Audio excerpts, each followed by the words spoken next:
siempre los efectos colaterales positivos de la pandemia, ¿no? Que nos permiten que en este momento a las 7:00 y pico de la noche, de una noche de otoño, haya 71 personas este, aquí en esta actividad. Eh, Me alegra ver ya varias caras conocidas de algunos encuentros del año pasado. Ahí la veo a Valeria, a Silvia, y algunas otras por ahí. O sea, señala que volvieron, por lo tanto eso es un buen dato. Bueno, este, eh, pensaba un poco conversar hoy, hacer una cosa más monóloga mía, más verborrágica mía, y después por ahí abrimos más a intercambio, que por ahí es donde más salen cuestiones más interesantes, ¿no? Pero, por ejemplo, para empezar, digamos, para encuadrar, para hablar de masculinidades, hay que hablar de género, y para mí el hecho de poder hablar de género es que es como decimos en la academia, una categoría, es un concepto, una definición una palabra que viene a explicar algo que no estaría funcionando bien en ese momento en nuestra sociedad, y que por lo tanto es algo que incomoda al status quo, a lo que en ese momento había y aún hoy hay, y que viene como con un carácter de denuncia, digamos. Y lo que denuncia es este, que algo no está andando bien, y eso que no está andando bien, se le otorga el nombre de género, y a partir de eso es que habemos varones que ejercen y tienen ciertos privilegios en las sociedades, y mujeres que no tienen esos privilegios. Si uno se remonta en la historia, se pueden encontrar ahí varios momentos en lo que va llevando a que se vaya configurando y consolidando esos modelos, donde, bueno, esta idea de género llevó a establecer un modelo de sociedad donde la jerarquía masculina organiza la sociedad, y en respecto a la sexualidad, la heterosexualidad toma un rango obligatorio, porque todo lo que no sea heterosexual es mal visto, tiene mala prensa, es objeto de algún tipo de deslegitimación o de discriminación. Entonces, son ahí ya como muchas puntas que en estas pocas palabras he abierto. ¿Cómo ordenar eso? Primero, creo que aquí, en todos estos cuadritos, ya da cuenta de una mayoría de mujeres. Ya habla de, digamos, que en estos temas hay una organización que en temas de género han podido darse las mujeres en nuestro país y en gran parte del mundo, y que es lo que a los varones nos está costando. Y, y que los varones nos podemos llegar a organizar para muchas otras cosas, pero para estos temas no, porque justamente se supone que estamos sacando tajada, estamos sacando privilegios de esta organización social. Seguramente por ahí ya en los encuentros anteriores habrán hecho mención a esto, digamos, pero como que la historia de la humanidad ha ido llevando y naturalizando determinados lugares para varones y para mujeres, así en forma dicotómica, bipolar, varones y mujeres, como si en el medio no existiera nada, y después vamos a ver que en el medio también hay muchas personas. Este, y, y en esa formación, digamos, en esa convicción con la que nosotras y nosotros y nosotros crecimos, está que los hombres tienen que ocupar lugares de poder, que los hombres tienen que estar en el espacio público, tienen que estar en la política, tienen que estar en los lugares de privilegio, tienen que ser los propietarios de la propiedad privada.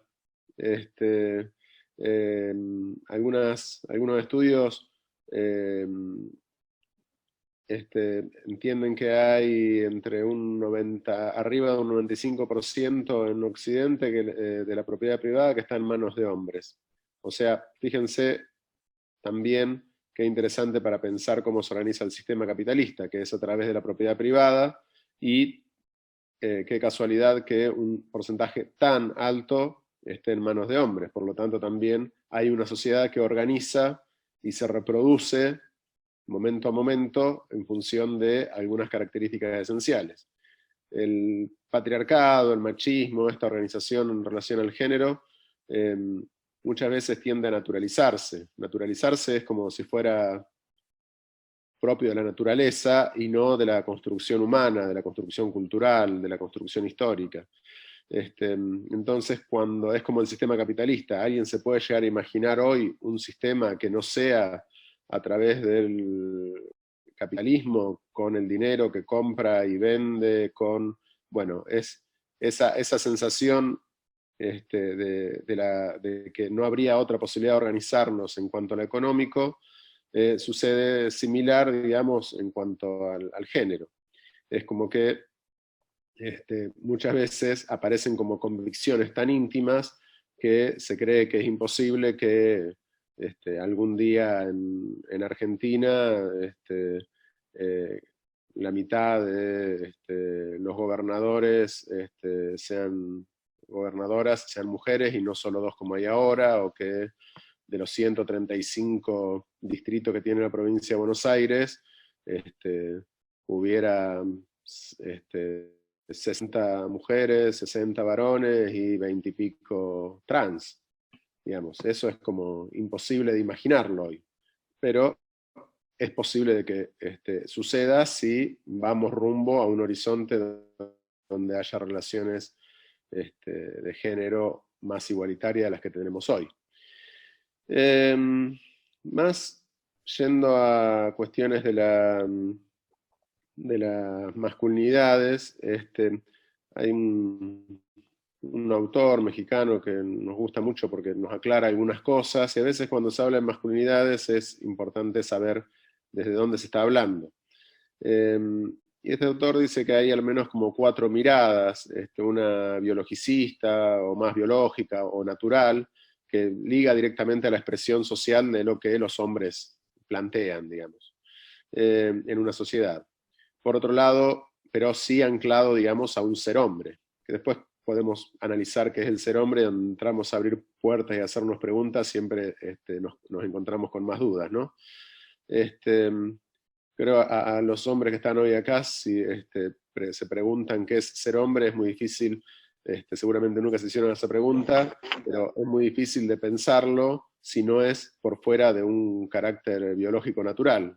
Automáticamente se piensa en porque se tiene genitales masculinos. Puede ser también otro punto de vista para este autor desde el lado de lo descriptivo. Bueno, en una sociedad uno agarra un lápiz, un papel y empieza a describir qué es lo que hacen los hombres. Entonces, bueno, los hombres son los que más andan en la calle, los que más van a la fábrica, los que más están jugando a la pelota, en los terrenos, los que más, bueno, digamos, cierta descripción, y a partir de ahí configurar alguna forma de pensar la masculinidad. Por otro lado puede ser lo normativo ligado a las tradiciones, las costumbres, las religiones, todo aquello que sería así como en lo descriptivo es lo que hacen, en lo normativo es lo que debe ser. El hombre debe ser tal cosa. El hombre debe hacer tal cosa. El hombre debe, se espera, hay una esperanza en toda sociedad que le elige un deber ser. Y por otro lado, más ligado a lo simbólico, en las ciencias sociales un poco nos sentimos más cómodos en eso, que tiene que ver con que por fuera de las esperanzas ajenas, por fuera de lo que indica la biología, por fuera de lo descriptivo, que los hombres puedan ser en la medida en que se sientan hombres, digamos, y que la masculinidad en todo caso se construya a partir de ahí, digamos.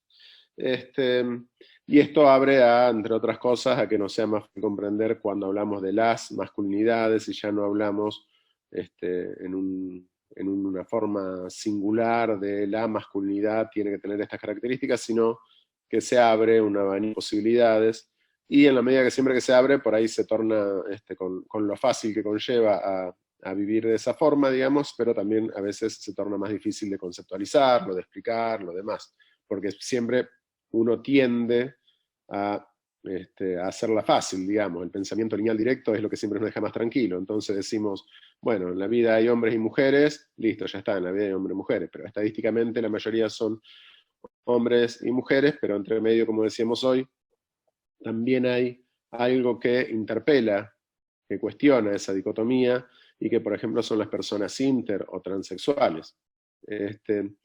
Les recomiendo, si tienen ahí para anotar, si no han visto la película Todo sobre mi madre, hay un monólogo que se llama El monólogo de Agrado, si quieren pueden ir a YouTube y verlo, son 2 minutos, y ahí todas las dudas biologicistas que tienen se les hacen añicos, digamos. Es una travesti en un teatro que dice, en esto no hay que hacer rácana como pijotera, digamos, a la hora de ser quien uno quiere ser, porque más auténtica se es cuando una más se asemeja a lo que ha soñado de sí misma. Entonces, esa autenticidad es la contracara de la autenticidad, por ejemplo, de muchos grupos por ahí más conservadores, que piensan que una persona como debe nacer por el hecho que nació de determinada forma, debe morir de determinada forma. Pero a su vez también eso es relativo, porque la biología también se demuestra diversa y nos encontramos en muchos hospitales que aparecen bebés que no tienen bien definido los genitales si son mujeres o son varones. Entonces ahí hay también una diversidad desde la naturaleza. ¿Y qué es lo que hace el pensamiento dicotómico? Intenta encasillar en que sea o varón o mujer, y entonces vienen los médicos y operan y reasignan, bueno. Entonces fíjense cómo lo cultural, cómo esas miradas propias de la cultura es lo que sobredemanda a las personas.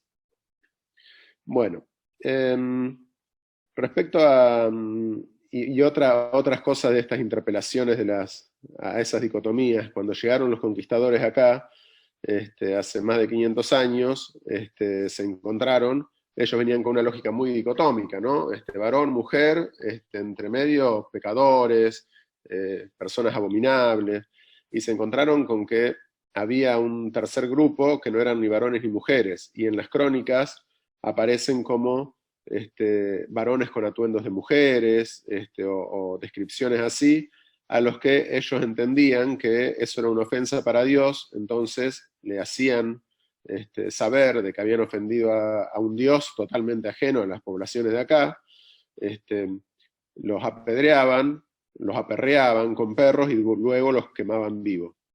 Fíjense cómo una forma de modelar una sociedad que aún hoy tenemos ciertos restos de esa forma de modelar una sociedad. Había un territorio donde se reconocía a ese intermedio. Y ahora, en ese momento se los disciplinó a esa sociedad para que no existiera ese intermedio, y aún hoy, en nuestras sociedades, podemos saber que las mujeres viven 80 años, que los varones vivimos 74 años, y que la población trans vive menos de 40 años. Entonces, una cosa que ya me habrán escuchado decir muchos de ustedes más de una vez, pero me parece que es necesario que nos hagamos cargo que somos parte de una sociedad que asesina travestis, que asesina personas trans, y en eso, si somos seres sociales, conformamos esa sociedad y tenemos, por más que no seamos quienes matamos, tenemos un mínimo grado de responsabilidad en la medida de cómo nos construimos socialmente. De ahí lo importante del cupo trans, por ejemplo, para que las compañeras no tengan que caer en el ejercicio de la prostitución o en otras cuestiones ligadas a la profundidad nocturna y que alimenta también mucha hipocresía de la sociedad, ¿no? Porque son heterosexuales quienes acuden a la visita de esas personas, y muchas veces padres de familia y profesionales exitosos, pero en la sombra de la noche se pueden permitir esos deslices que durante el día son negados. Entonces, con todo esto a lo que voy es a lo complejo que somos los seres humanos a la hora de construir sociedades. Y en eso lo que se arman, digamos, lo que se conforman son las relaciones de poder que hay entre quienes habitamos, personas, grupos, instituciones, y que nos vamos configurando como sociedad momento a momento. Dentro de estas, digamos, posibilidad de aportar a políticas, entre otras, además de género, propiamente también de masculinidades, creo que está muy bueno este momento histórico que estamos viviendo, y que tiene que ver, por ejemplo, con que el gobierno de la provincia y el gobierno de la nación hayan tenido la decisión política tremenda, el gobierno de Córdoba también, generar ministerios de mujeres, diversidad, géneros, porque justamente es el Estado el que está legitimando una posibilidad de inclusión, digamos, y donde aparezcan políticas en relación a la diversidad, donde aparezcan programas en relación a poder trabajar las masculinidades, etc. Y eso me parece que es como sumamente importante, digamos, en estos tiempos poder estar.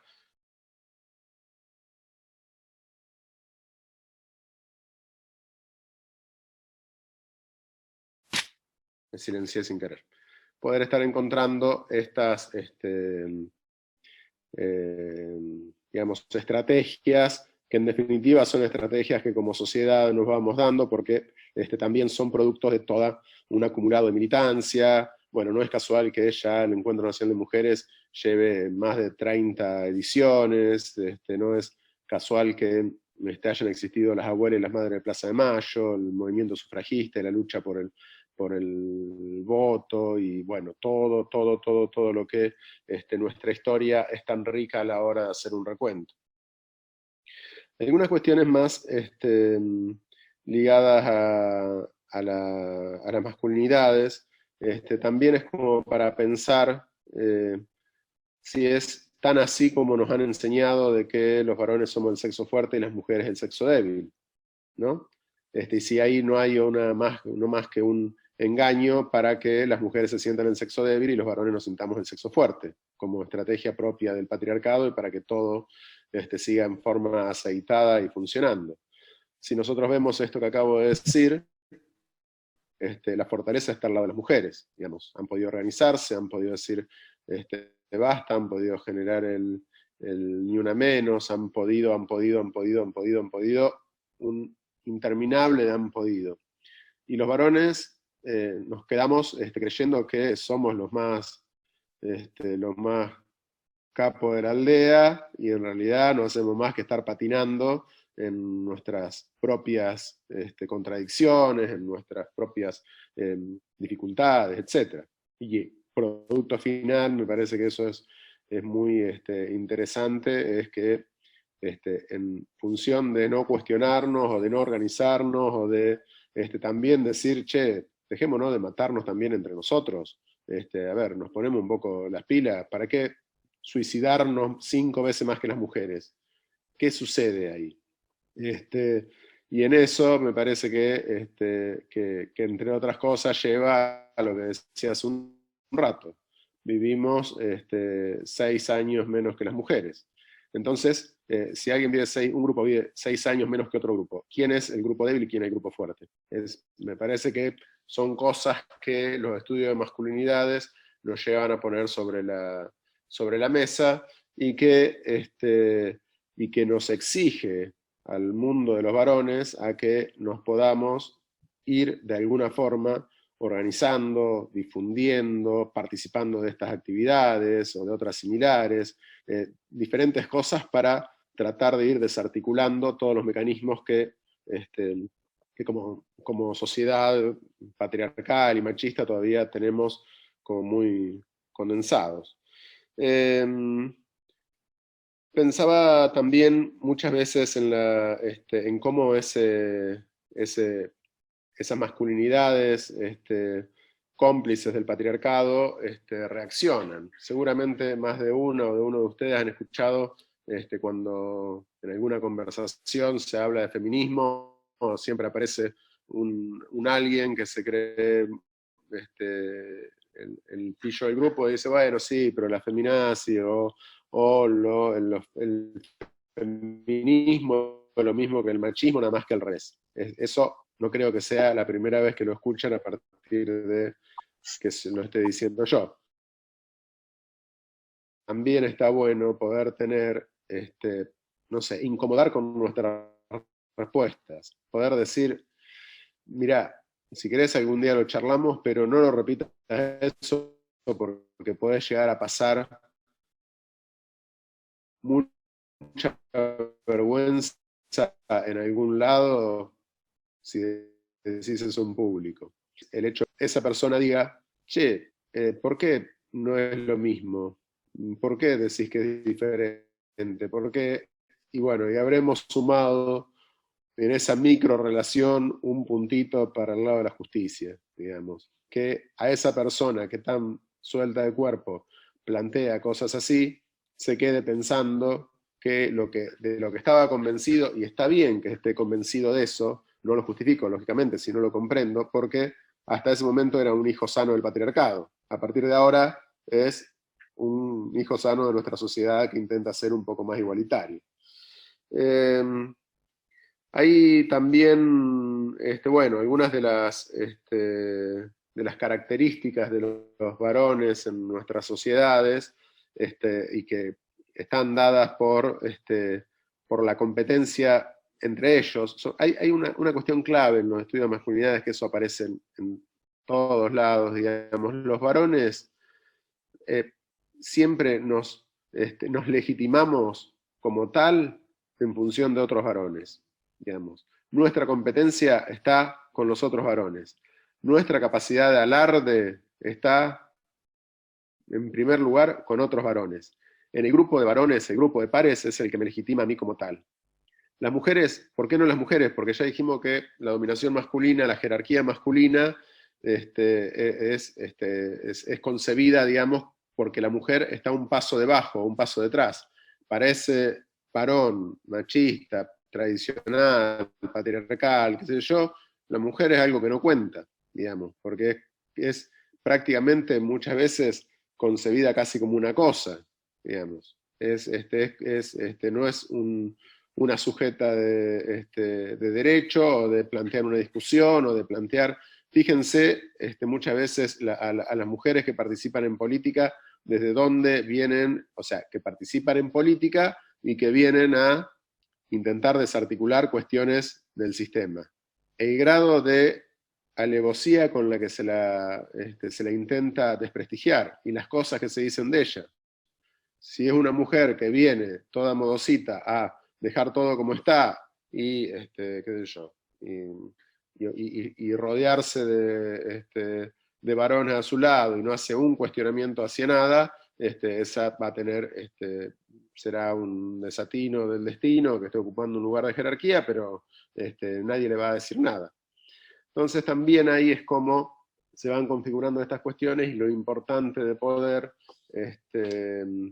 ir encontrando, digamos, explicaciones, lugares donde debatir, lugares donde charlar, eh, digamos, qué sé yo, en las crianzas. A los niños y a las niñas, de entrada, a las chicas que se le dicen varonera porque se sube a un árbol. Bueno, desde ahí ya se la está condicionando, digamos, o que juega a la pelota, digamos. Ahí hay alguien que le está señalando con un dedo que eso no está mal, y ese dedo no es el dedo de la mamá o del papá, es el dedo de la sociedad que a través de ese dedo le está diciendo eso no está bien.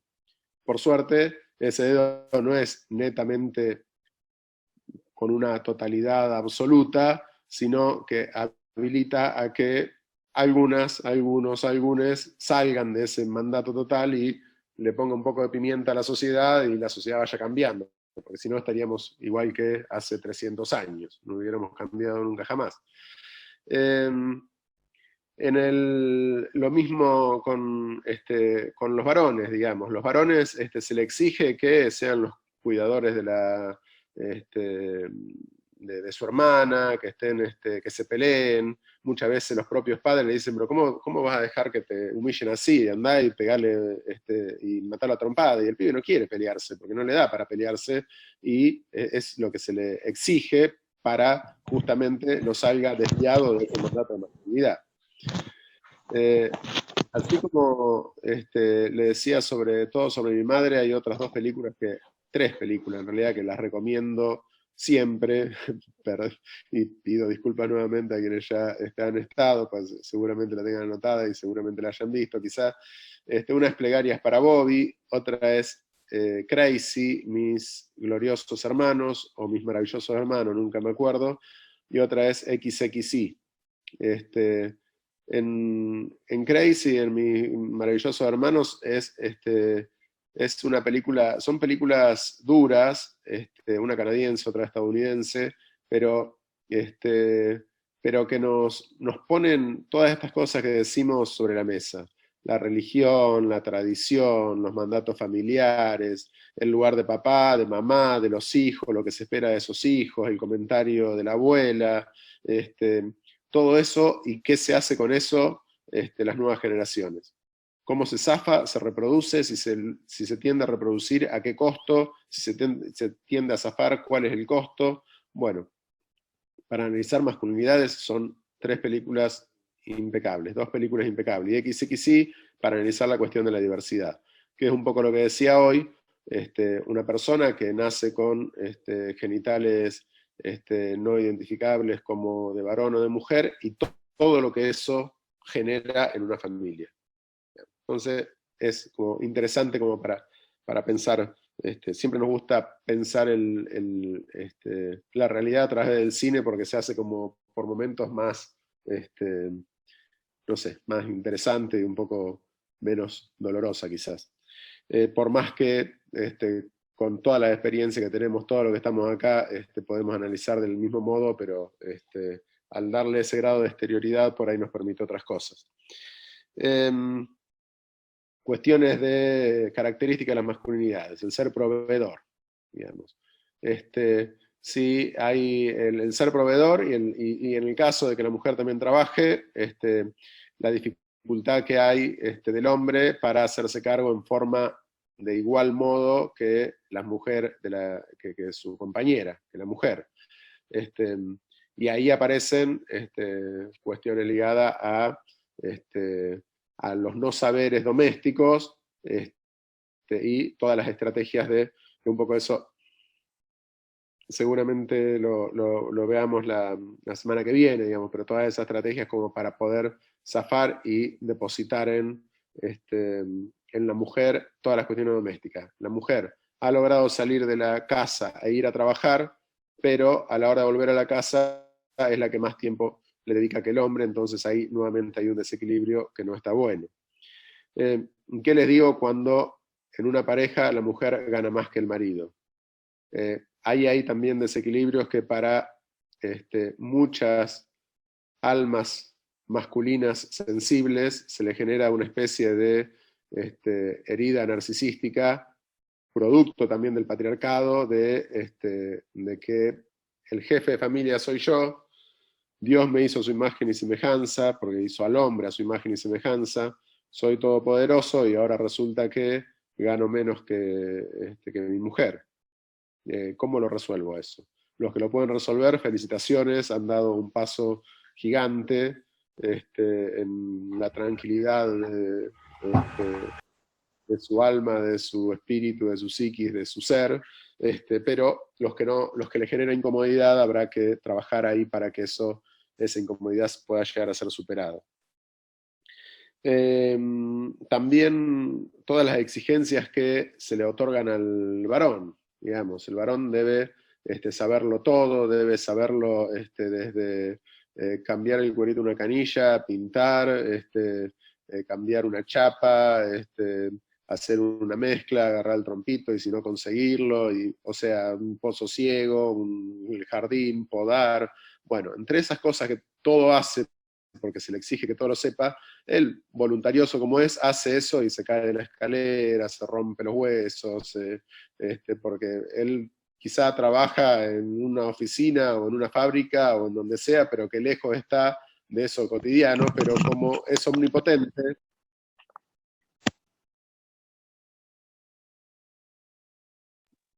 nuevamente me silencié, este, eh, como es omnipotente y todo lo puede hacer, se complica a la hora de dar respuestas a esas exigencias, no solo son externas, sino también propias, porque si uno no intenta hacer todo eso, es como se siente minusválido, como se siente que no está a la altura de la circunstancia. Entonces también hay muchas cosas para resolver.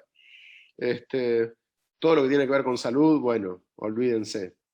El varón puede llegar a tener una molestia y se toma un ibuprofeno y tener quintuplicada la molestia y se toma una tableta de ibuprofeno y cuando llegó al médico ya llegó con una peritonitis o con lo que sea, porque como él, todopoderoso como es, se va a permitir no ir un día al trabajo, digamos. Y la mujer, dentro de esas prácticas de cuidado para consigo misma, y que creo que también resuelta más las cuestiones del propio ego, cuando tiene alguna molestia, actúa en consecuencia, digamos, va al médico, tiene y si está de bajón, llama a una amiga, y el varón si está de bajón, siempre digo, pide más hora extra para trabajar y tener la cabeza en otro lado, o se toma, en vez de un vino, se toma tres vinos, entonces es toda una complejidad que todos los estudios de masculinidad, en las entrevistas que le hacen los varones, ¿cómo haces para afrontar esta situación? ¿Qué sé yo? Fíjense un dato, década del 90, el aumento de la desocupación iba a línea de 45 grados. El ingreso, los informes del Hospital Romero psiquiátrico, a 45 grados, del mismo modo, en paralelo con ingreso de varones. Entonces, ¿qué sucede ahí? Si no es que el hombre, al estar cuestionado en su lugar de proveedor, antes loco que encontrar alguna salida. Y como también la cuestión de la salud tiene netamente que ver con una cuestión económica, con una cuestión social, con una cuestión del momento histórico. Algunas cuestiones también para tener en cuenta de las cosas cotidianas.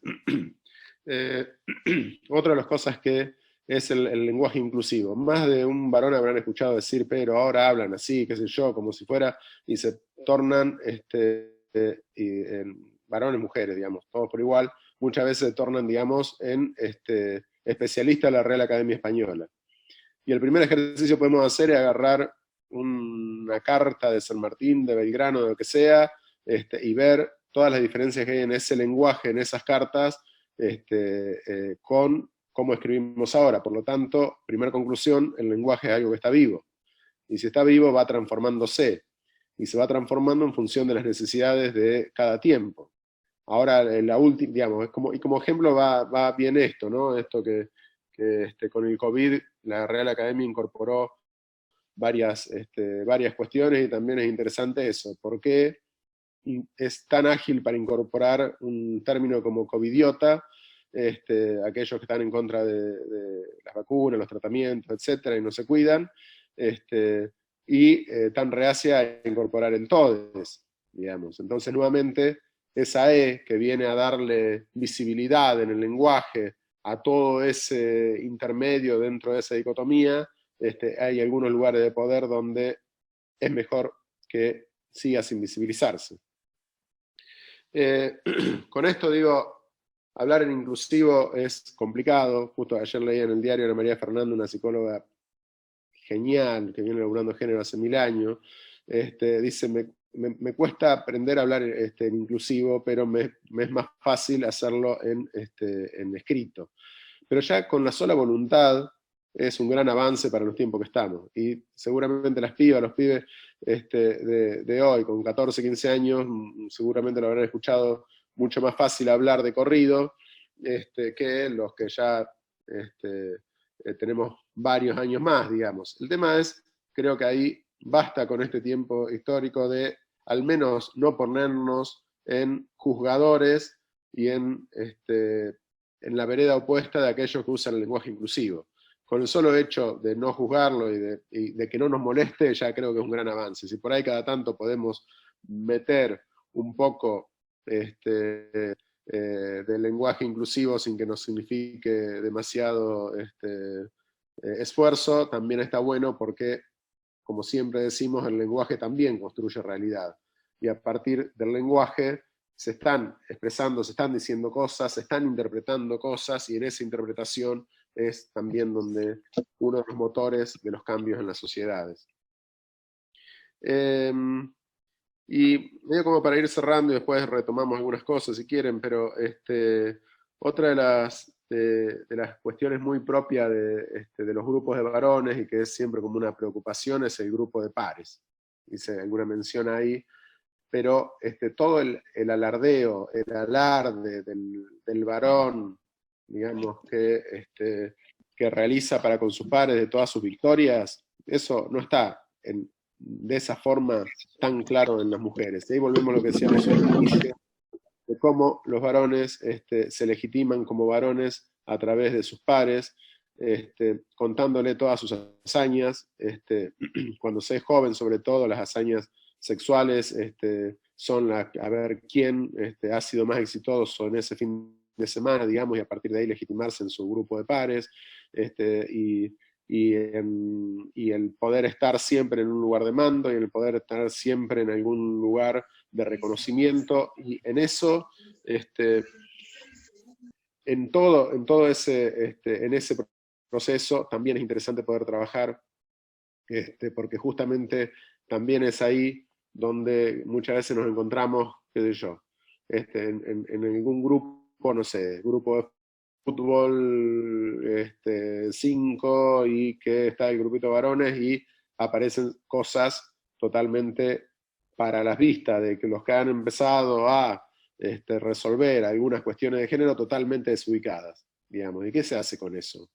Uno se arriesga a decir, che, te fuiste al carajo, al riesgo de que lo tachen de feminista, no sé qué, o alguna cosa, digamos, ser objeto de una gastada, o la deja pasar, digamos.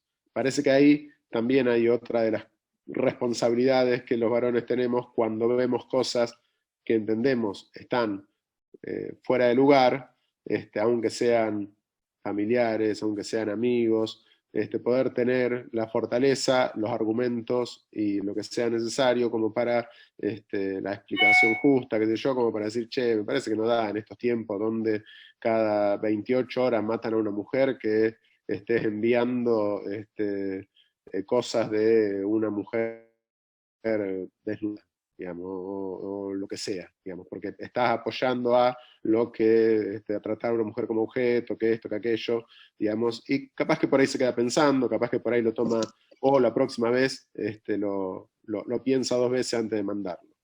Son esas pequeñas cosas que creo que son el cimiento de las grandes cosas. Para las grandes cosas tenemos el ministerio, el otro ministerio, tenemos la ley de identidad de género, la ley contra la violencia, los tratados internacionales, la ley de matrimonio igualitario, tenemos, digamos, pero el tema es lograr ir acompasando todos esos derechos que el Estado garantiza con las microrelaciones, las relaciones en lo micro entre nuestra familia, nuestros compañeros de trabajo, nuestros amigos, nuestras vecinas y nuestros vecinos, digamos, cómo poder ir generando, digamos, también esa democratización, no solo a partir de las leyes, sino en las instituciones, en los grupos, en las familias, en lo cotidiano. Y quizás sí, para dentro de un par de generaciones, estemos mucho más mm, organizados socialmente de una forma mucho más igualitaria y justa que lo que estamos ahora, y donde quizá hayamos logrado entonces no solo bajar los números de los feminicidios, sino también de las violaciones, de todo tipo de violencia, de las agresiones, y las cárceles seguramente también estarían mucho más vacías, porque muchos de quienes habitan en la cárcel son producto también de toda esa competencia, a ver quién es más piola de ir a un lugar a otro, y esas cosas terminan generándose delitos, y esos delitos terminan derivando a la persona en la cárcel. Entonces, hay ahí también muchas preguntas para hacerse: por qué el 95% de la población en cárcel es de varones y el 5% mujeres. Nuevamente, otra muestra de la debilidad de los varones como parte de esta sociedad. Si les parece, ya casi una horita de charla, abrimos a cosas que le hayan disparado esto, o comentarios, o cosas que por ahí podamos ir conversando. Porque, entre otras cosas, esto tiene el título de conversatorio, y si hablo solo yo, se tendría que haberse llamado monólogos del día. Bueno, gracias.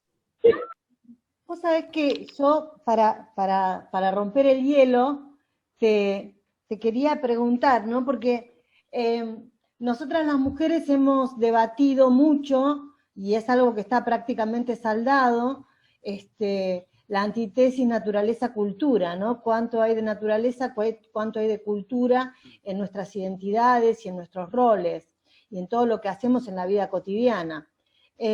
Ahora, ¿los varones tienen esa cuestión saldada, como tan discutida como las tenemos las mujeres? Olvídate. Los varones no discutimos nada. Los varones somos, eh, podemos, el grado de avance, de evolución que tenemos es un vino de por medio, una cerveza de por medio, hablar de algunas penas nuestras con otro. Ahora, si ya habemos 3 o 4 juntos, ya hablamos boludeces. Se habla de fútbol, se habla de política, cada uno le da explicación a los otros 3 o 4 sobre cómo es el mundo, y se arman tremendos debates, pero de las cuestiones importantes estamos lejos de poder estar en un proceso organizativo como se han dado las mujeres, en espacio de discusión, digamos, serio. Imagínate, o sea, si habrá ventaja en esto que decía, digamos, hace más de 30 años que vienen en los encuentros nacionales de mujeres. El saldo para la sociedad de lo que es las discusiones de esos encuentros es tremendo, digamos, es mucho, es muy bueno, porque ahí van desde la militancia, desde las organizaciones, de las actividades barriales, institucionales, de todos lados, y siempre que hay encuentro, digamos, siempre hay un saldo positivo. El tema es que los varones no tenemos como inconvenientes a la hora de pensarnos, porque somos, porque la tenemos tan clara que no nos permitimos darnos esas discusiones. Por ahí el más osado se habilita a ir a terapia cuando se le llena la cocina de humo por alguna situación, pero no mucho más que eso. Igual creo que capaz es más generacional también, ¿no? Porque capaz mis coetáneos de mi edad, treintañeros, veinteañeros, se están pensando de otra manera en esto. Se está gestando, digamos, los encuentros antipatriarcales de varones, están habiendo círculos y encuentros de varones para, bueno, no en el sentido de aliades, sino en la cuestión de pensarse a sí mismos en esta deconstrucción que está sobrellevándose, y obviamente teniendo la no binariedad, las disidencias, el feminismo como banderas y como conversaciones críticas para llevar a cabo como varones, como no binarios, como lo que fuere. creo yo, desde ese punto de vista. Sí, sí, coincido. Para mí hay un quiebre que fue el 3 de junio del 2015, digamos, con el Ni Una Menos. Esa movilización marcó a toda la sociedad. Creo que ahí creo que hay mucho por indagar también. Eso llevó a que al otro año fue apareciendo en todo el país. ¿Recuerdan el fenómeno de los scratches? Que aparecían en escuelas, en facultades, en gremios, y se los escrachaba por redes, se escrachaba a los varones. Ahí yo creo que fue como el 2015, habría que verlo por ahí pasado un tiempo también y analizando un poco más, porque nada es disruptivo sin una historia previa, ¿no? Sino es como en algún momento aparece algo más disruptivo, pero para eso también venían lo que decíamos, toda esta historia de pelea y de lucha de mujeres. El tema de las nuevas generaciones, así como plantea acá el compañero, es cierto, un poco lo que decía hoy, que las pibas, los pibes, les pibes, el lenguaje inclusivo les es mucho más, digamos, lo hablan mucho más de corrido de lo que podemos hablar nosotros, y en ese sentido, todos los que atravesaron, digamos, el 2015 ahora, o digamos que estuvieron en edad de secundaria, post-secundaria, sea en universidad o en universidad, sintieron alguna interpelación. Nosotros nos pasa mucho cuando coordinamos talleres, que generalmente los que nos invitan a coordinar talleres son jóvenes, digamos, no nos invitan el grupo de viejos que se juntan a jugar a las bochas en la plaza. Nos invitan los pibes, y los pibes dicen, che, ayúdanos a pensar porque no sabemos cómo manejarnos con las pibas, porque tenemos miedo a que a todo lo que teníamos incorporado, a que se ofendan, a que lo tomen a mal, y aparecen, digamos, esa demanda de parte de los pibes. En eso coincido con Sebastián que también es parte del motor que hace el cambio de la sociedad. Ahí me parece que eso está bueno, y que también habría que ver en qué sectores. No creo que sea lo mismo en todos los lugares del país. Sabemos que todas las cuestiones siempre son situacionales, también difieren por sector, por clase, por geografía, digamos, hay como muchas cosas que atraviesan, pero al menos en lo que hace a determinados grupos, sí es cierto que hay un buen manijazo de que, creo yo, se sintieron interpelados y había que encontrar alguna salida, digamos. Interpelados y por otro lado temerosos a ser objeto de scratch.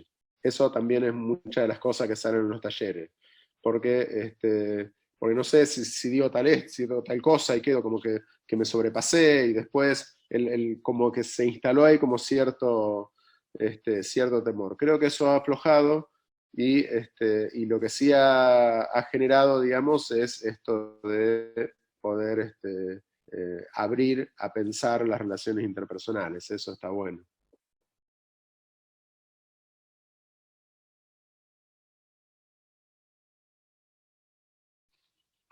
Karina Caballero tiene la mano levantada, no sé si es porque quiere preguntar algo o... Hola. Sí, el doctor habló con respecto a los suicidios, ¿no?, de varones, ¿no? Yo quisiera saber si él tiene el porcentaje, ¿no? Es algo que nombró el 2015, en mi mano llegó un libro que se llama Hablemos de Hombres, y ahí fue cuando me enteré, que es lo que decía hablando, que los hombres tan culturalmente tienen el del proveedor, el de procreador, protector, que cuando se encuentran con una situación devastadora, por ejemplo, perder un trabajo, no es como que se les termina el mundo, ¿no? Entonces, mi pregunta es si él tiene la estadística de cuántos varones se suicidan, ¿sí? Porque nombró en una parte de la conversación de que había hombres que se suicidaban por respecto a esto, ¿no? De cuando tienen una situación devastante, no la enfrentan como por ahí lo enfrentamos las mujeres, sino es como que se les terminó el mundo. Ahí, el Ministerio, ahora nuevamente el Ministerio de Salud Nacional, publica lo que se llaman estadísticas vitales. Eso se pone en algunas estadísticas vitales, ahí es muy interesante para darle, para las organizaciones, para el Estado, para sea donde fuera que uno está haciendo algún tipo de actividad, poder consultar esas estadísticas. Hay de todo. Es como una especie de radiografía por partido, por provincia, los generales de la nación, qué sé yo, la edad de la madre de todos los niños que han nacido, niñas, niñes, el sexo, varón, mujer, y en su momento aparecían sin definir o sin, había otra columnita, digamos, que ahí ese número era bastante abultado también, y eso también llevaba a pensar que ahí había algo para indagar y para rascar, y ahí es donde se viene la película que sí, digamos, cuánto de esos números es que se le terminó la lapicera en el momento de hacer una cruz a quien estaba llenando la planilla, o cuánto hay de que esa no definición es una no definición, digamos, y no una no, y no que quedó el casillero vacío. Realmente, en términos de porcentaje, creo que en varones, si mal no recuerdo, es 5-1, varones que se suicidan en relación a mujeres. Y es mucho, digamos, porque justamente me parece que lo que aparece ahí es esa imposibilidad de afrontar los problemas serios o que llegan a fondo en la vida, ¿no? Desde una enfermedad y se entera que una persona que tiene un cáncer y dice, no, yo no voy a afrontar el cáncer, y capaz que del cáncer puede zafar, digamos. Pero esa cosa tan medio fundamentalista que muchas veces tenemos los varones, ¿no? Es como esa violencia que aparece hacia el exterior, también aparece hacia uno mismo. Cuestiones de vergüenza, o cuestiones de miles de cuestiones de temas pueden estar fundamentando a que una persona se quite la vida. O de depresión, el tema es por qué una persona que se deprime, digamos, se llega a ese punto de tener que suicidarse y no hubo válvulas de escapes previas que habilitaron a pedir ayuda. Entonces ahí es donde uno encuentra que lo que se dice muchas veces, la masculinidad como factor de riesgo, digamos.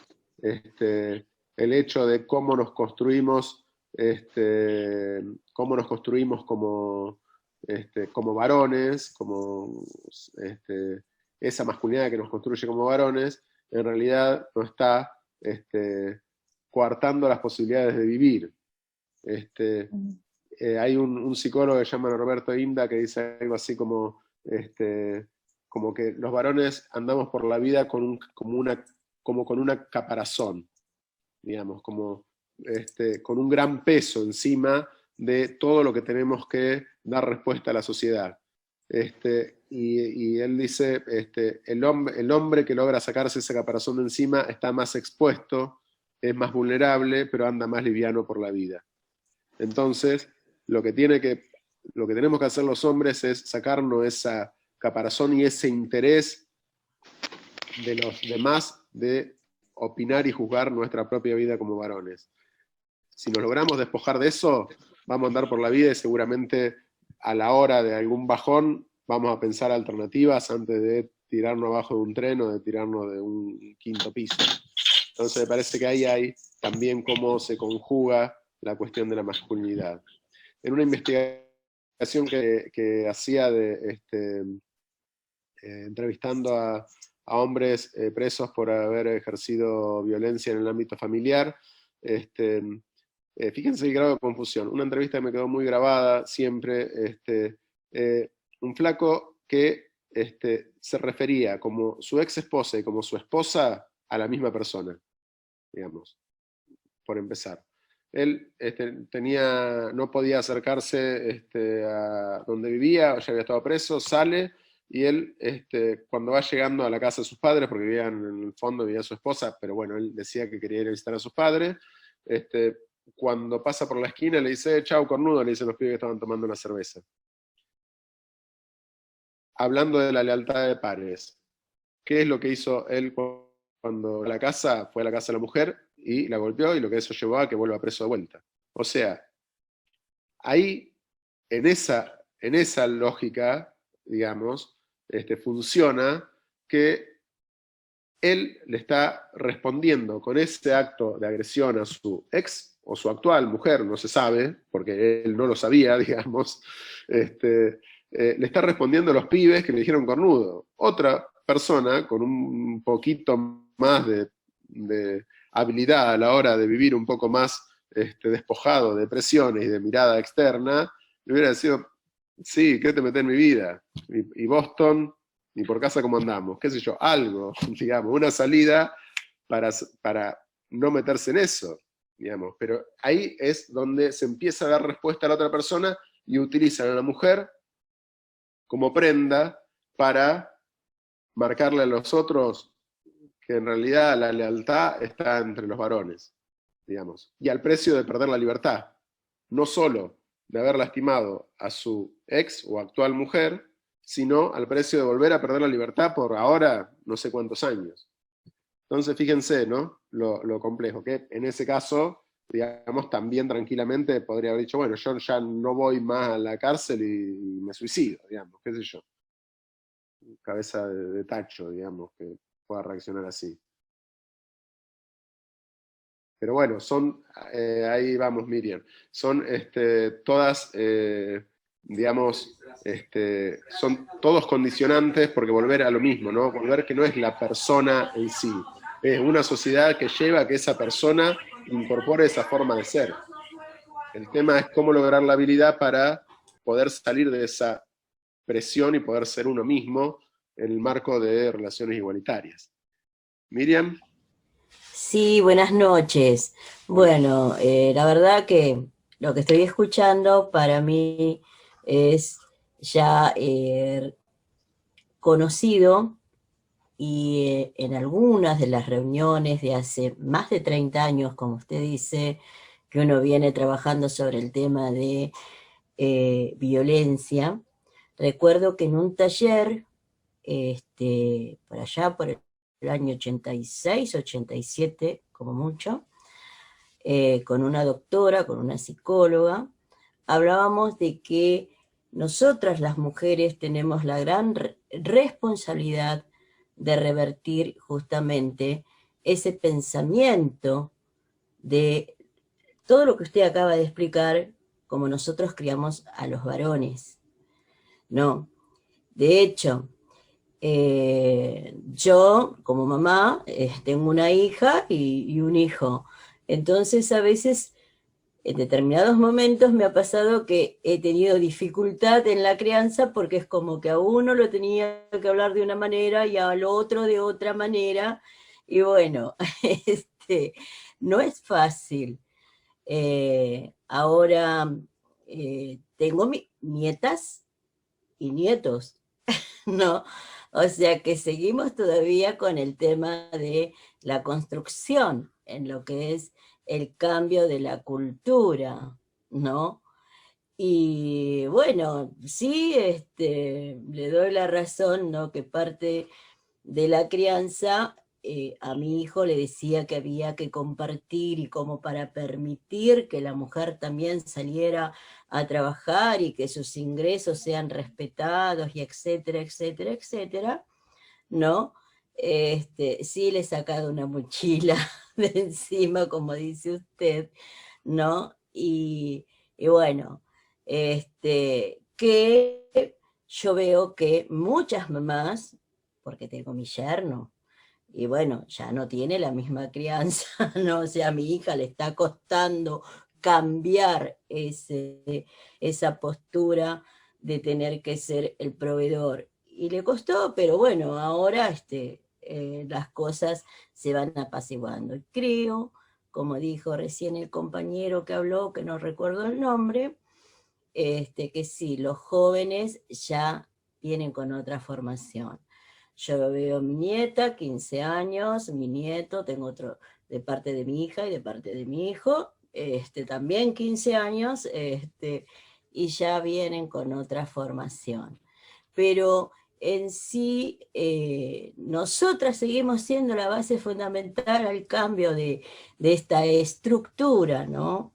Cultural, o sea, de poder cambiar el pensamiento del hombre. Más allá que en sí, en lo que he podido investigar o aprender durante todos estos años de mi vida, es que la formación neurológica, vamos a decir así, del hombre y la mujer, es diferente.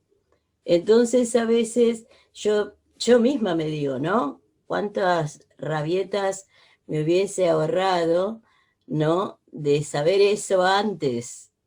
Entonces no hubiese exigido a mi esposo que hiciera tantas cosas como las hacía yo.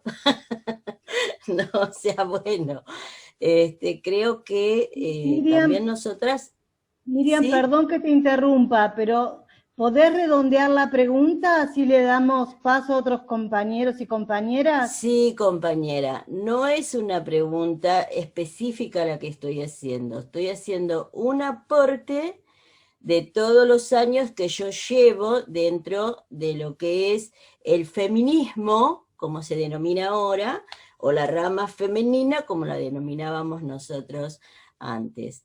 Así es que bueno, gracias, me gusta mucho la charla, o me gusta mucho la charla, y bueno, continúen. Gracias, Miriam, gracias. Ahí me pasa, Germán puso en el chat la página de las estadísticas del Ministerio de Salud para que lo busquen. Y me dice que en el año 2019, las últimas estadísticas, en varones 2.714 suicidios y en mujeres 578. O sea, más quinta parte que era lo que decíamos hoy. Solo como para actualizar ese dato aproximado que habíamos mencionado hace un rato.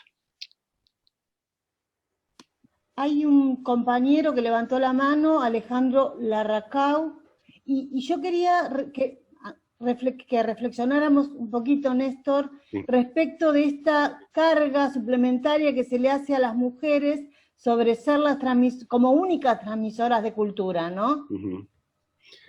Sí, ahí creo que transmisores de cultura somos todos, me parece. El tema es qué es lo que transmitimos, digamos. Los varones que no se han cuestionado nada van a transmitir formas de ser varones, digamos, más ligadas a un formato más tradicional. O bueno, varones, mujeres, digamos, las personas. Pero me parece que aún en la no responsabilidad se está transmitiendo una forma de ser, digamos.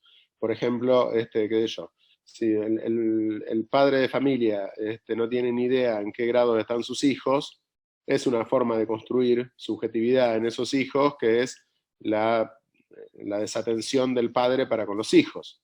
Y a la hora que sean padres, no, vuelvo a que nada es lineal 100%, pero hay una forma de, al ser padres, que muchas veces tenga que ver con cómo se ha incorporado la forma de ser padre a partir de haberlo vivido desde un lugar de hijo. Digo, no sé si se entiende un poco la idea. Y por ahí sucede lo mismo con la mamá, digamos. Si una mamá ha estado con determinadas estrategias o formas de crianza y demás, esas hijas o esos hijos van a tener, o que ha estado trabajando siempre por fuera de la casa y dentro de la casa y demás, van a incorporar seguramente muchas prácticas más ligadas a la igualdad, a que si se han criado en una familia muy de ámbito separado, lo público y lo privado. Yo creo que por acción o por omisión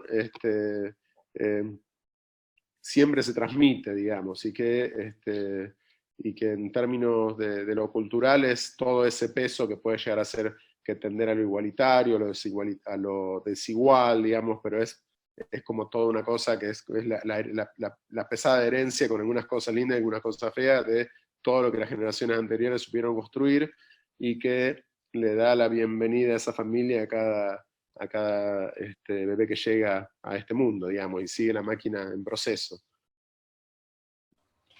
Ahí pidió la palabra Alejandro Larracó y Andrés Sánchez. Tienen las manitos levantadas. Bueno. Sí, Néstor.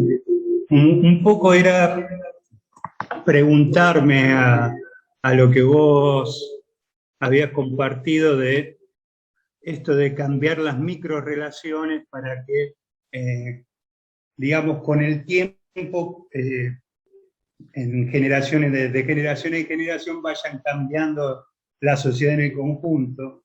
Si eso no es una mirada machista, si no es una mirada desde nuestra posición, y no sería más valiente a hablar un poco más a fondo de lo mismo que vos mismo lo dijiste, lo que pasó en el 2015, y cómo esos acontecimientos marcan un cambio profundo. No esperar los 30 años de militancia de Miriam para que la cosa cambie, sino producir procesos entre todos, que creo que eso es lo que también uno, al verla a Miriam después de tanta militancia, creo que lo que debemos militar más hombres y mujeres juntas, aglutinar la idea del cambio, porque lo que primero tenemos que cambiar son los hombres, el mayor problema está en nosotros, entonces necesitamos esto, digamos, de compartir más y mover nuestra cabeza. Y la pregunta específica era esa, si el pensar en microcambios no lo hacemos desde nuestra posición. No, yo creo que hay que pensar en todo, en lo micro, en lo macro y en lo medio, digamos.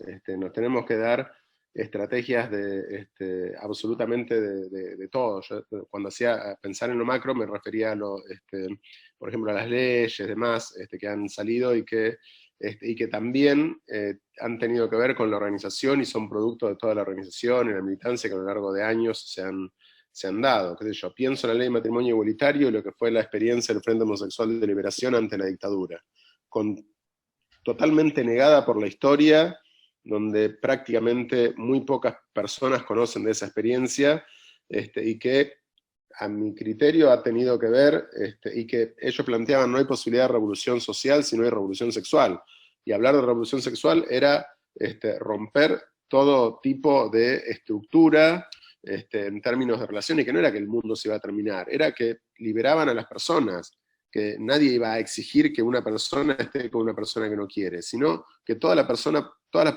puedan estar con las personas que quieren, digamos, que es lo que se proclamaba por aquella época, y que a mi modo de ver va de ahí a acá, en ese intermedio hay estos 30 años que pasaron, digamos. Ahora, a lo que voy con lo micro, no digo que una cosa quite la otra, creo que es, no dejemos de prestar atención en lo micro, ojalá nos organicemos, ahí el compañero hablaba de los varones antipatriarcales, también ha sido una una experiencia que nos hemos dado como sociedad.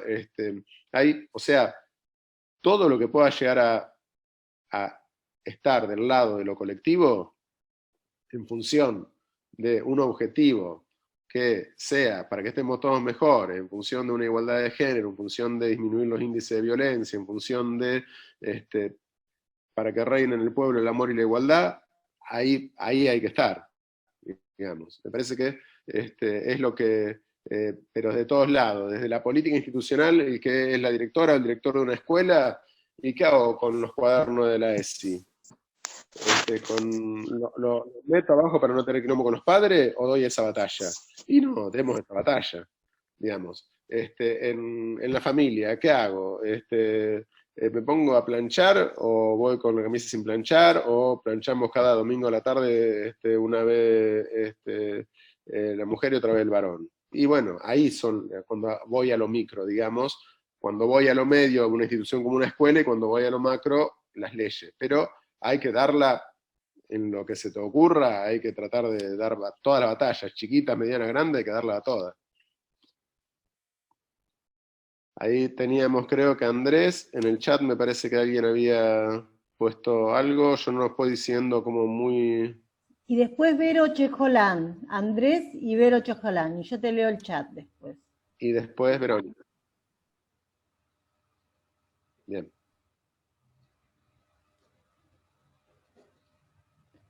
Andrés. Está silenciado. No, está silenciado, Andrés. ¿Ahora? Sí. Sí, ahora ¿Ahora? sí. Hola, buenas tardes, compañero. ¿Cómo estás, Néstor? ¿Cómo andás? Muy bien. Una alegría poder escucharte, agradecerte este conversatorio tan exquisito, y uno va aprendiendo cosas, ¿no? Yo voy a ir en concreto a la pregunta porque después quiero hacerte algo oír, que algo que me impactó lo que dijiste, ¿no? Que me quedó resonando en mi cabeza, que es ¿qué es ser hombre? ¿Viste? Porque digo, pucha, yo ya cumplo 50 años y por eso a veces digo, me va como costando, y si bien yo trabajo en la salud, en el Hospital Niños Ludovica y con un montón de relaciones interpersonales, y me cuesta hablar el lenguaje inclusivo, y me va a costar, porque soy de otra generación, y digo, ¿cómo se hace para tratar de poder manejar eso, ¿no? Vos decías ahora en este conversatorio de que el hombre se le exige ser proveedor, saberlo todo, se le exige que todo lo puedo, y uno es limitado. Y también uno piensa que la mujer en los tiempos de hoy, yo estoy feliz por el logro de las mujeres, ¿no? Porque tuvimos una presidenta mujer, está la red de mujeres, ha avanzado mucho, y yo creo, humildemente lo digo, ¿no? Que muchas veces la mujer ha superado al hombre en montones de situaciones, pero lamentablemente, como decías vos, que el hombre a veces sigue encerrado en ese patriarcado de no dar lugar, ¿no? Por eso hay muchos lugares que el hombre maneja empresariales y que no deja avanzar a la mujer, ¿no? Es increíble que esté pasando eso. Incluso se le pague menos el sueldo a una mujer, ¿no? Pero volviendo al tema, y no me quiero extender mucho, es como, ¿qué es ser hombre, no? Eso pasa, no es por la genitalidad, sino por cómo lleva la hombría a uno, ¿no? Y como te decía, qué lindo poder escuchar y ir escuchando otras experiencias de otras personas, ¿no? Y qué increíble, ¿no? Solamente eso, ¿qué es ser hombre? Me quedó eso, ¿no? Decir, cómo uno tiene que cambiar el bocho de manejar el lenguaje inclusivo y todo eso. Y después la película que dijiste, X, la vi hace poco y me quedo pensando un montón de situaciones, ¿no? Así que agradecerte, ¿no? Simplemente, y bueno, me quedo con eso, ¿no? Vaya pregunta, yo creo que es más fácil reproducir la ley de la relatividad de Einstein que definir qué es ser hombre. Porque no lo podemos aplicar a una genitalidad, porque tenemos el respeto por la autopercepción, qué sé yo, en una de las entrevistas que hacíamos a los pibes le decíamos, bueno, creo que la pregunta era qué era ser varón. Y sí, no sé, porque tienen barba. Bueno, entonces los niños no son varones porque todavía no tienen barba. Y no sé, porque le gustan las mujeres. Bueno, entonces el que no le gustan las mujeres no es varón. Entonces como que está tenemos tan adoctrinada nuestra mente en la lógica de la heterosexualidad obligatoria y dicotómica y todo esto que hemos hablado, que hacer preguntas sencillas pueden llegar a tener las respuestas más complejas que nos hayamos podido imaginar. Verónica creo que seguía. Sí. Hola, buenas tardes a todos. Bueno, en principio me gusta la complejidad con la que abordás el tema de la masculinidad, porque justamente se trata de eso, ¿no? Que es una apuesta compleja pensar en nuevas masculinidades con todas estas aristas que tiene justamente la hombría en cuestión hoy, que no se le puede contestar a Andrés. Por otra parte, quería hacerte una pregunta en relación a las clases. Yo soy psicóloga social y como, bueno, la mirada compleja también de la lucha de clases, de las situaciones puntuales en los barrios. Yo lo que percibo, siempre trabajo en barrios populares y donde me parece que es más difícil poner en cuestión. Hay que ser muy hombre para no ser macho en los barrios populares, ¿no? Trabajé, por ejemplo, en un barrio como La Matera, donde me sorprendió que hay un grupo de varones que se están cuestionando por Zoom, y yo amé ese grupo. En ese sentido, bueno, con Sebastián creo que por ahí manifiesta un poco esto de las nuevas generaciones, pero digo, hay un tema con la diferencia de clases y los contextos de diferentes barrios, la relación, no sé, con la academia o no, digo, hay muchas cuestiones que se ponen ahí en juego para poder definir la masculinidad y que es muy difícil correrse del rol establecido, sobre lugares donde hay violencia, desde la exclusión hasta estar calzado a cualquier hora del día y mostrarlo y llevarlo como un emblema. Y también lo que veo en la mirada de las chicas y de las mujeres en relación a estos hombres, a estas masculinidades violentas, ¿no? La mirada como de deseo, de los maridos que quieren tener o de las personas con más deseos, son las que más mujeres tienen. Y también a veces esto de tener dos familias, digo, me llama poderosamente la atención, pero de cuánto hay de esto en relación a la clase social. Ahí, yo creo primero que tenemos que desesencializar, digamos, salir que los varones somos culpables y las mujeres son víctimas o son inocentes, sino que podemos decir que algunos o algunas reproducen más o interpelan más a la sociedad, digamos. Pero esto que traes vos es como decir, qué sé yo, no sé, Susana Jiménez, María Eugenia Vidal, Michetti, son mujeres, nadie lo discute, digamos, y están trabajando por la igualdad de género cuando han tenido cargos de responsabilidad cada una de su lugar, no, digamos. Entonces, desde ese lado, uno puede pensar, reconstruir en trazos gruesos algunas cuestiones de la historia de militancia de las mujeres y demás, pero después lo que es machista no son los varones, no son las mujeres, sino es la sociedad, y en la sociedad estamos todos, digamos. Me parece que eso es para tenerlo en cuenta, en la que tampoco vamos a encontrar, una cosa que yo siempre digo, huyamos cuando encontremos a alguien que se autoproclama deconstruido o deconstruida, digamos, porque ferviente batalla para entrar ahí a debatir un poco, o sí, para no contradecirme, tenemos que darle esa batalla. o si no, nos vamos a tomar mate por ahí. Pero no, hay que dar esas batallas también. ¿Por qué digo esto? Porque si hemos nacido en una sociedad que discrimina, que es homofóbica, que es misógina, que es xenofóbica, que discrimina a los villeros, que esto, que aquello, que lo otro, de un lado, y estamos tan bombardeados por los medios, por los discursos de las instituciones, que no siempre son discursos que aglutinan o que apuestan a la inclusión, sino muchas veces a todo lo contrario. Entonces, desde todos esos lados, nosotros no tenemos un impermeable de que zafamos de todos esos discursos. Entonces, tarde o temprano, vamos a estar metiendo la pata respecto a eso, y vamos a estar reproduciendo cosas que nos vamos a dar cuenta, con suerte, después que la dijimos, o cuando alguno nos hace un llamado de atención, y vos decís, ¿cómo pude haber dicho eso? Y sí, uno lo dice. Y en esto me parece que tiene un poco que ver con eso, digamos. Sí, a nosotros se nos cría con la imagen de que el varón verdadero es el que provee, el que anda con un chumbo en la cintura, el que no sé qué, y es todo potencia. ¿Y por qué no se va a enamorar una piba de eso, que es lo que le ha inculcado absolutamente la sociedad desde que nació, digamos? El tema es por eso, justamente, hoy, volviendo un poco a lo que decía Alejandro de los 30 años.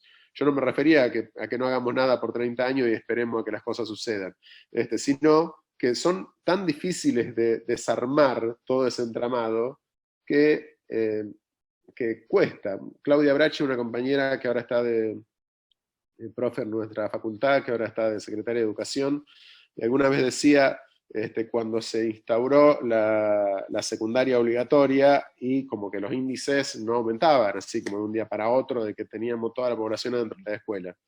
Y decía, bajemos la ansiedad. La escuela primaria tardó 100 años en que haya un consenso prácticamente del 100% de la población de que los chicos tienen que ir a la escuela primaria. Hace 30 años, hace 20 años, con aprender a leer y escribir basta, pero qué sé yo, y por ahí quien no puede mandar al pibe a la escuela primaria, desea mandarlo a la escuela primaria. Bueno, para eso pasaron 100 años, y a eso voy a lo que voy de lo lento que... Citarrosa decía, y me sale el viejazo acá para que yo, seguramente la más chica, los más chicos ni saben de quién hablo, pero decía algo así, no hay nada más sin apuro que el pueblo haciendo su historia. Y es eso, digamos, y que no es que están los ansiosos porque quieren que todo llegue rápido, están los retardatarios que dicen, no, mejor dejamos ahí, y entre medio hay que ir amasando la historia y se va a paso de tortuga. El tema es que no se nos escape la tortuga, que no estemos distraídos y donde queramos acordar la tortuga de la historia se nos fue al galope y estamos en una sociedad, no sé, fascista, digamos. Entonces hay que ir ahí como amalgamando eso. Con lo complejo, el otro día estaba en una actividad, fíjense qué loco esto, que decía, tenemos, uno piensa, por ejemplo, que uno de los grupos que más ha luchado contra el patriarcado son el grupo de las diversidades. Pero ya en algunas ciudades del mundo, con este avance de derecha que hay, están los grupos de gays republicanos. Y los gays republicanos son todos machotes, llenos de músculo por todos lados, qué sé yo, son, a decir de ellos, antimaricas, por lo tanto, si hay un gay que tiene algún rasgo de contaminación femenino, por así decirlo, ya merece discriminación, son anti-mujeres, son anti-derechos de todo tipo, y son gay. Entonces uno se le estalla la cabeza cada rato, porque decís, bueno, hasta ahora veníamos con que desde los grupos de las diversidades era una buena forma de entrar al patriarcado. Bueno, ahora, desde adentro de las diversidades aparecen los sostenedores fervientes del patriarcado más tradicional y ortodoxo. Entonces, es la dificultad permanente de poder ir avanzando, digamos. Y ahí es la importancia de los gobiernos con responsabilidad inclusiva allá arriba y la militancia acá abajo. Y entonces, en ese acompasado de la responsabilidad de quienes están en los grandes cargos a nivel nacional, provincial, municipal, lo que sea, y también desde las bases de las organizaciones, de ir construyendo colectivamente, es la forma de que las cosas salgan un poco más, las produzcamos socialmente un poco más rápido y no tardemos 100 años como se tardó con la escuela primaria, con este ejemplo que traía. No sé si respondí lo que me decías o me quedó algo flaco, sin decir. No, perfecto. Gracias. Perfecto. Y sí, es una complejidad, me parece hacer hincapié en esto, ¿no? Que es cotidiano, que hace mucho, yo vengo trabajando hace muchísimo tiempo en género, y la verdad es que es una lucha cotidiana, no solamente cuando trabajamos en el afuera, desde la profesión, sino que también dentro de las casas. Digo, me pasa con mis hijos varones que tienen 14 y 19 años, más allá de que tienen recontra incorporada la perspectiva de género. Yo ahí puse en el chat que me llamo machista en recuperación, ¿no? Porque eso es lo que somos las feministas en realidad. Desde chica fui contraria a todo lo que me proponía la sociedad porque me rebelaba contra eso. Ahora, si me pongo a pensar en la práctica, reproduje mucho. De hecho, elegí muchas parejas que tenían que ver con este perfil varonil, que es el que se nos hace atractivo. Por eso también la pregunta. Gracias. De nada. Decía por ahí en un texto que leí que la perspectiva de género no es algo que se adquiere de una vez y para siempre, ¿no? Que es paulatino, que es un proceso que involucra no solo los aspectos conscientes, sino también aspectos inconscientes. Y eso es lo que la hace tan difícil de adquirir, ¿no? Porque involucra procesos mucho más profundos de lo que nosotras pensamos.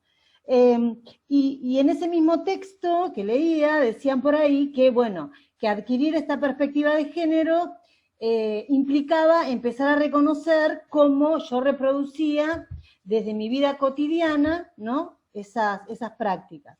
Y después, cómo aplicaban esas cuestiones en las instituciones por donde yo transitaba. Y en un tercer momento, cuando las veía en mí, las veía en las instituciones, ahí aplicaba un tercer momento donde yo empezaba a hacer para cambiar, ¿no? Y obviamente este proceso es un posicionamiento ético, y también es un proceso revolucionario, no en el sentido de los que de bajar de Sierra Maestra, sino que es más lento. Proceso revolucionario un tanto más lento, como decía Néstor, no hay nada más sin apuro que un pueblo haciendo la historia. Sin embargo, me parece que con toda esta complejidad que nosotros marcábamos, que se ve acá en el debate, Ana María Fernández, tu amiga, dice que varones y mujeres tenemos tareas diferentes frente a esto, ¿no es cierto? Nosotras tenemos que hacer esta reflexión, esto que estamos haciendo hace muchos años, muchos, y yo creo que los varones van demorados con la tarea que tienen. Para empezar, 30 y pico de años en relación a los encuentros. Ponerle que podamos poner algún hito fundacional a partir de los encuentros varones antipatriarcales, entonces podríamos llegar a decir unos 30 años atrasados. Exacto, me parece que ahí hay que ver cómo, construir agenda con las nuevas masculinidades hacia adelante. Y nosotras, las mujeres, nosotras dentro de la red tuvimos que dar un debate que no está saldado, que era incorporar varones. Nosotras cerradas, no queríamos ni un varón dentro de nuestro espacio. Y la semana pasada perdí la votación. Y acá estamos. Y después igual perdiste la votación, pero la votación no era varones adentro de la red. La votación era solo si permitíamos varones para este proyecto. Nada más. Sí, el resto todavía ni siquiera lo discutimos. Exactamente. Y perdí la votación porque si no, si la hubiese ganado, no había ninguno hoy acá. Y es gravísimo eso, que las mujeres todavía, aún la profundidad del debate que estamos haciendo las mujeres, ¿no? El nivel de introspección, de reflexión, de puesta colectiva, todavía no logramos hacer de los varones nuestros aliados teniendo en cuenta que las categorías de género son relacionales, ¿no? Entonces me parece que nosotras atrasamos en algún punto. ¿Vos qué opinás con respecto a esto que estamos reflexionando, Néstor? Yo Las creo que hay mujeres, en función de lo que ha pasado desde el 2015 en adelante, ¿no? Con los varones, porque la verdad que los hemos puesto a la defensiva, me parece, con algunas situaciones. Yo creo que voy a hacer una tercera posición. Me parece que debe haber espacios propios de mujeres, debe haber espacios propios de varones, propios de las diversidades y espacios mixtos, digamos. Me parece que, no sé, pienso en Evita cuando armó el Partido Peronista Femenino, digamos. Armó un partido, está bien, era otro momento del patriarcado y donde las discusiones sobre si las mujeres tienen que votar o no se pueden encontrar en YouTube y los argumentos por los que no debía de votar ni poder candidatearse eran tremendos. No muy lejos de lo que se dijeron cuando la ley de divorcio, con el matrimonio igualitario, con la identidad de género, digamos. Ahí hay una línea histórica que siempre está con argumentos y fundamentos afiladísimos, que se tornan increíbles, digamos, pero están y forman parte de la sociedad y representan a grandes grupos. Volviendo a lo del Partido Peronista Femenino de Evita, ellos en las unidades básicas no podían entrar los varones, porque decían que solo las mujeres salvarán a las mujeres. Digamos, y en esa línea entendía que estaban haciendo ahí algo nuevo y que la mujer tenía que ingresar a la política, y para eso nada mejor que tener su propio partido político. Está bien, pasaron 70 años, y creo que lo que habría que pensar, digamos, creo que hay cuestiones propias de los varones que en espacios mixtos los varones no vamos a hablar. Hay cosas propias de las mujeres que en espacios mixtos las mujeres no van a hablar, pero también hay espacios en lo que se puede ir construyendo, en que cada vez sean menos las cosas de las que no se van a hablar. Entonces me parece que ahí hay como un ir paso a paso, pudiendo generar agenda, ¿no?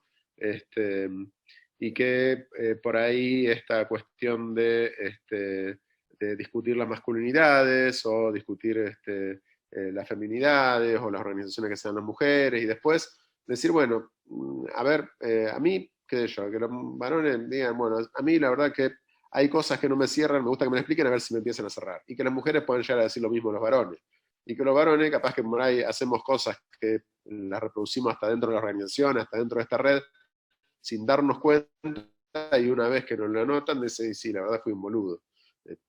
Trataré de no hacerlo más, digamos. Bueno, me parece que ahí está como la muñeca a poder tener ágil, digamos, de ir construyendo y sumando a la vez. Y no generando dicotomías, sino encuentros, pero a su vez respetando los tiempos de cada grupalidad, o de cada subgrupalidad, por así decirlo.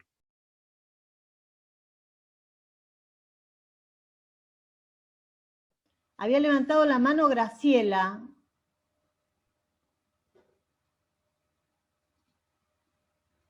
No la veo acá, Graciela. Yo la veo. Sí. Hola, Ahí. ¿cómo estás? Hola, ¿Qué tal? Graciela. Graciela, la verdad que es un gusto poder por lo menos conversar entre, digamos, e inclusive generaciones diferentes. Yo cuando pensaba todo, digamos, los compañeros que hicieron su aporte, para mí lo principal y lo más importante es el estar hoy, que nosotros, nuestra generación, ¿cuándo hubiésemos estado pensando que hoy, un 10 de mayo, van a ser casi las 21 horas, estemos hablando de masculinidad? Yo ya creo que es un avance. Yo creo que esto que vos planteabas, Néstor, hay que bajar un poco la ansiedad. Totalmente de acuerdo. Yo creo que como vos planteaste, lo que significó la historia en nuestro país, inclusive en el mundo entero, digamos, hablar y poder debatir y poner en agenda temas tan, pero tan que nos atraviesan a todos, es importante, digamos, el avance que esto. Indudablemente, cuando venimos de una matriz, porque venimos de una matriz cultural que la generación nuestra fue criada así, no abríamos la boca, ni mi vieja abría la boca si si mi viejo no decía pueden hablar, pueden comer, pueden esto, es así, y nuestra generación fue creciendo así. Yo me enamoré de un hombre que era súper masculino. A ver, después, digamos, lo que pasa que al ser nosotros, las militantes, sobre todo las mujeres, que en esto de empoderarnos desde chiquito, digo, el que la lleva en la sangre se empodera, empieza a cuestionar y empieza a cuestionarnos y empieza a cuestionar a la sociedad. Bueno, por hoy, ya los que venimos luchando hace 30 años de hablar de la violencia de género, hablar de todos estos temas, que la verdad que a esta hora no iba a encontrar ni medio sentado al lado hablando de, che, ¿por qué no dejas de ser, viste, de legitimizar tu machismo? Y esto te sacaban y te sacaban corriendo. Esta es una realidad, esto es una realidad que vivimos, y no hace mucho, muchachos y chicas, no hace mucho, hace muy, pero muy poco teniendo en cuenta esta matriz a la cual venimos cada uno de nosotros. Sí, yo particularmente pongo y siembro a todo este futuro que hay de jóvenes como los que tenemos acá, como los que están militando en todo lado, que pueden ir incorporando estos nuevos saberes, estas nuevas formas de reconocer al otro, no por un género, sino por la verdadera igualdad. Entonces me parece que lo que tenemos que, más que pensar lo que hicimos, lo que dejamos de hacer, sino todo lo que pudimos construir hasta ahora. Entonces, saquemos lo positivo y lo llevemos para adelante para tener unas batallas, porque las batallas recién empiezan en cierta forma. Y me parece, a mí, en lo personal, como experiencia, yo tengo un hijo hoy que se dedica a la capacitación justamente en la Defensoría, en las escuelas secundarias, con temas de violencia, temas de masculinidades y todo eso. A mí en mi casa me costó cuando era chiquito, les aclaro. A ver, cuando era chiquito, 10, 12 años, decías, nosotros yo juego a la pelota, vos correte. Y hoy es un orgullo que fue aprendiendo. Pero ¿cómo? ¿Quién es mi aliado? La escuela.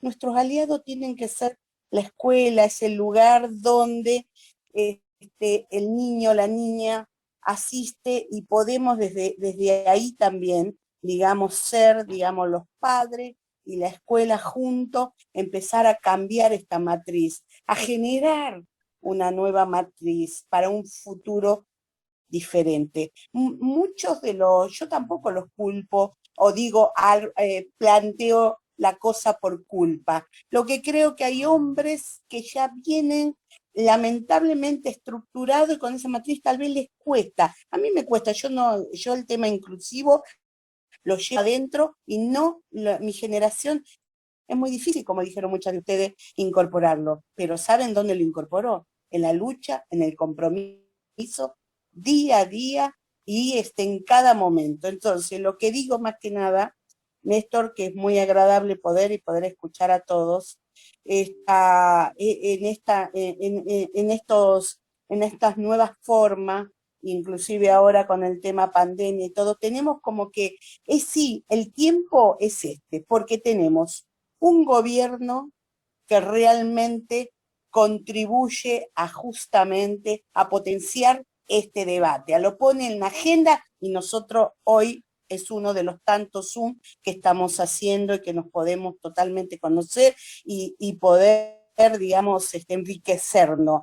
Esto tiene que ver con esto. Tenemos un gobierno, tenemos todos los actores en la calle, donde realmente creemos verdaderamente que es el cambio, y ya desde ya se vino demostrando. Entonces, ahora tenemos que ir por más. Unidos sí creo en este tema puntual, totalmente comprometida, pero no comprometida solamente que sabemos cómo está la escuela, sino que en la currícula, digamos, en todo, desde la primaria, la secundaria y todo, podamos incorporar estos conceptos para que los mismos pibes lo puedan debatir. Nada, muchas gracias, y la verdad que es un placer. Gracias, Graciela. Claribel Castillo, y que tiene la mano levantada, y vamos cerrando, ¿no? Buenas noches, Claribel Castillo. Trabajo junto con Graciela Ruiz y totalmente de acuerdo con ella, coincido. Anteriormente ya habíamos tenido una charla también con otro grupo. Buenas noches, Néstor Artiñano. Mucho gusto de conocerlo. Me sorprende su manera de ver las cosas. Muy pocos hombres tienen la manera de pensar que usted nos está transmitiendo. Y creo que estamos en el momento, con las herramientas correctas, y también soy una convencida de que el colegio tiene que comenzar por ahí, más allá de que nosotros en casa también tenemos mucha trabajo con nuestros niños para poderlos educar de la manera para que no haya desigualdades, que vos eres hombre y haces tal cosa, o tú eres nena y haces... Yo tengo 2 hijos, hombre y mujer. Mi hijo de 23 años hace las cosas totalmente de acuerdo de la mujer. Cocina, lava, si tiene que barrer, barre, si tiene que cocinar, cocina.